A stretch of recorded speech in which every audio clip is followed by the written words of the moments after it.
આવો પ્રશ્ન પરીક્ષામાં આવે તો ગણવાનો કેવી રીતે? આ શ્રેણી પૂર્ણ કરવા માટે પ્રશ્નાર્થ ચિહ્નમાં કઈ સંખ્યા આવે?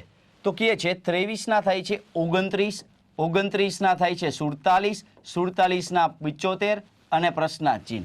ખરેખર આમાં જોવા જઈએ તો મિત્રો થોડુંક અલગ લોજિક છે. શું છે? તો કે આ બે સંખ્યા, આ બેનો ગુણાકાર કરવામાં આવે એટલે કેટલા થશે? 2 ગુણ્યા 3 એટલે કેટલા થઈ જશે? તો કે 6 થઈ જશે. એ 6 આમાં એડ કરેલા છે એટલે થાય 29. ત્યારબાદ આ બંનેનો ગુણાકાર કરવામાં આવે 2 ગુણ્યા 9 એટલે થાય કેટલા? તો કે 18. એ 18 શું કરેલા છે? તો કે આમાં પ્લસ કરવામાં આવેલા છે એટલે થાય 47.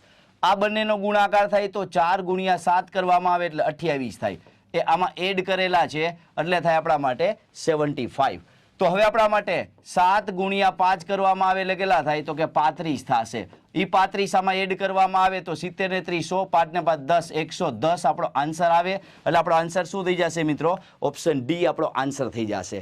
તો આવી જ શ્રેણી જોવા માટે મિત્રો, સો ટ્રીકથી જોવા માટે અમારી ચેનલને સબસ્ક્રાઇબ કરો.